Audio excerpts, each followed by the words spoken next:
The T-90, Russia's third-generation main battle tank, represents a critical evolution in Russian armored warfare, comparable to other third-generation tanks like the American M1 Abrams or the German Leopard 2 in terms of technological advancements and battlefield capabilities.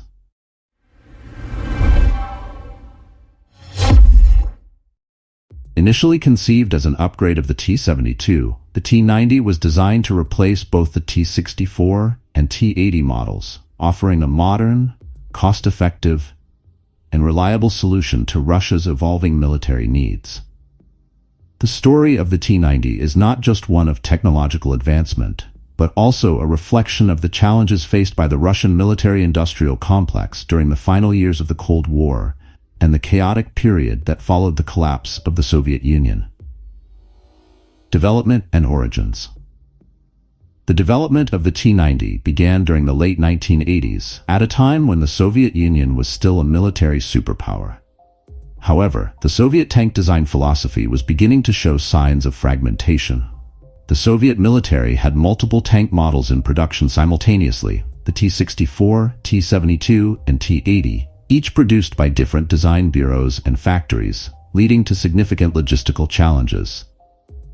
The T-72 was chosen as the base platform for the new tank, primarily due to its cost-effectiveness, simplicity, and dependable automotive components. The result of this endeavor was initially called the Object 188, a heavily upgraded version of the T-72B, featuring improved fire control, enhanced armor protection, and an upgraded engine for better mobility. Development on the Object 188 was approved in 1986, with the Kartsev-Venediktov Design Bureau leading the effort. The designers aimed to create a vehicle that would incorporate the most advanced fire control, armor, and mobility systems, while maintaining the rugged and practical design elements that had made the T-72 so successful. The first prototypes of Object 188 were completed by 1988, and in 1992, after extensive testing, it officially entered service with the Russian Army as the T-90. A complicated birth.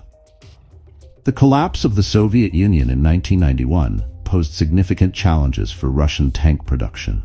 As the newly independent Russian Federation struggled to stabilize its economy and military forces, many factories that had produced military hardware for the Soviet Union faced closures or drastic cutbacks.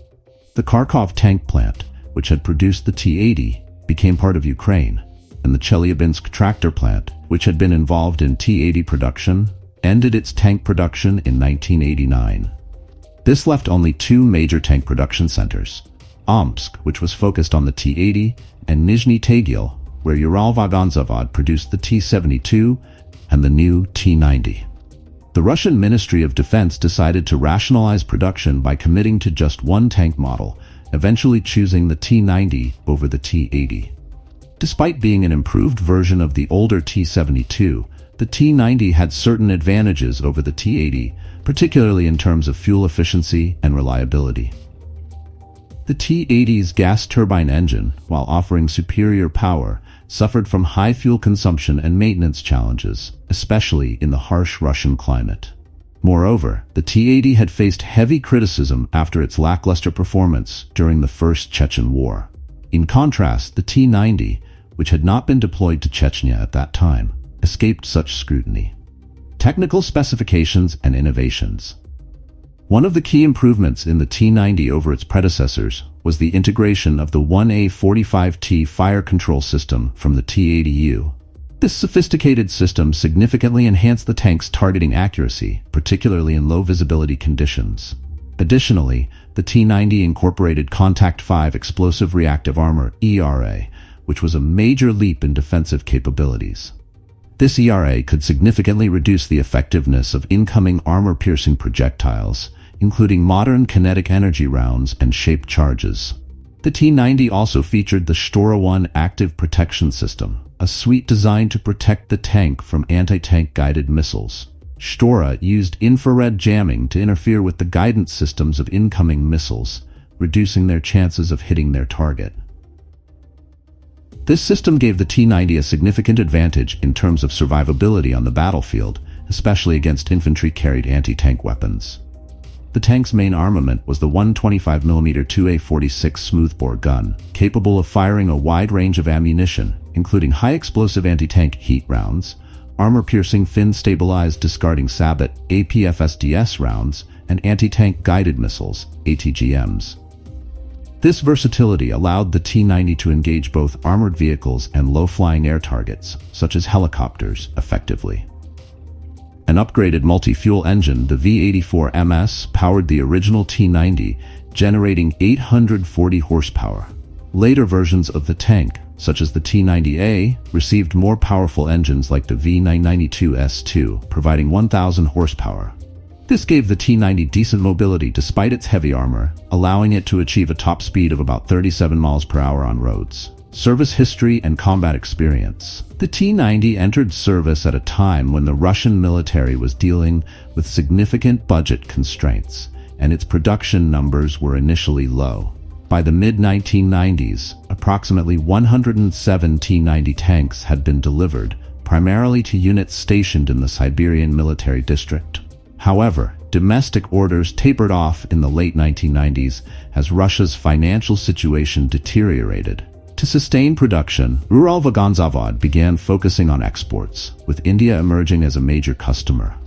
India, facing the need to counter Pakistan's acquisition of Ukrainian T-80UD tanks, expressed interest in the T-90 due to its superior fire control system, enhanced armor, and better adaptability to diverse terrains compared to the T-80UD.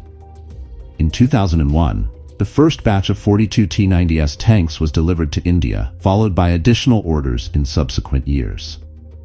The Indian Army eventually began domestic production of the T-90 under license, naming it Bhishma, after a mythological warrior from the Indian epic Mahabharata.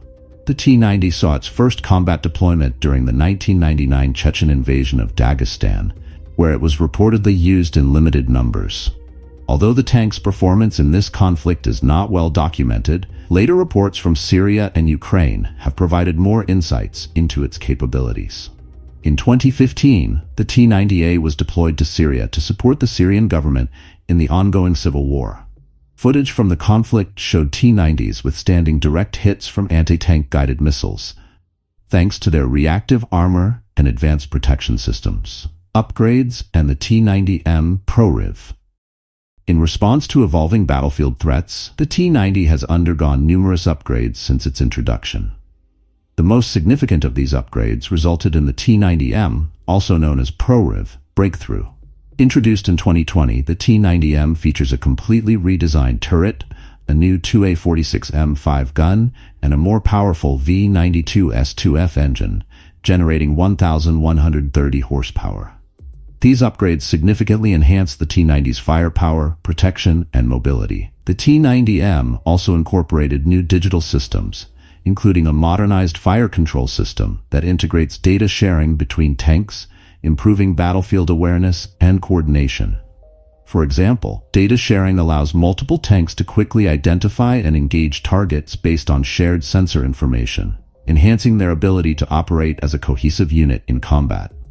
Additionally, the tank was equipped with the Relict ERA, an advanced version of the Contact 5, providing superior protection against tandem warheads and kinetic energy penetrators.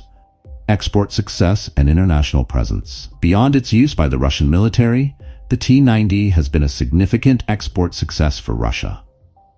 India remains the largest operator of T-90 tanks outside of Russia, with over 1,200 units in service as of 2024. Other countries, including Algeria, Vietnam, and Iraq, have also acquired the T-90, attracted by its combination of modern features and relative affordability compared to Western main battle tanks. India, in particular, has invested heavily in the T-90 platform, with plans to upgrade its fleet with new technologies, including locally developed active protection systems and advanced sighting equipment. The T-90's adaptability to various climates and its compatibility with existing T-72 infrastructure made it an attractive option for the Indian Army, which needed a tank that could operate effectively in diverse environments, from the deserts of Rajasthan to the high-altitude regions near the Chinese border. Challenges and criticisms. Despite its successes, the T-90 has faced its share of challenges and criticisms, particularly regarding its vulnerability to modern top-attack munitions. One recurring issue has been the vulnerability of Russian tanks, including the T-90, to top-attack munitions such as the American Javelin and the Anglo-Swedish NLAW. These missiles target the relatively thin top armor of tanks, an area not covered by traditional reactive armor. To counter this threat, Russia has developed active protection systems like Arena, designed to intercept incoming projectiles before they can strike the tank.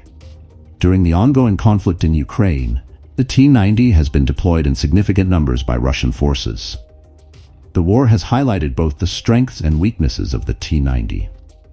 While the tank has demonstrated its resilience and effectiveness in certain engagements, it has also suffered losses, particularly when facing modern Western anti-tank systems. Reports from Ukraine have documented T-90s being destroyed or abandoned, often due to the use of modern anti-tank missiles that exploit vulnerabilities in Russian armor. Legacy and future.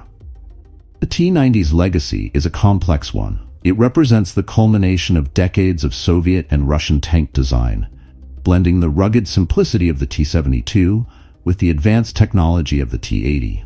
Its success on the export market and its continued upgrades demonstrate its adaptability and relevance in modern armored warfare. However, the emergence of newer tank designs, such as the Russian T-14 Armata, suggests that the T-90 may eventually be phased out in favor of more advanced platforms. Nevertheless, the T-90M Prorv remains a key component of Russia's armored forces, and its combination of firepower, protection, and mobility ensures that it will continue to serve on the front lines for years to come.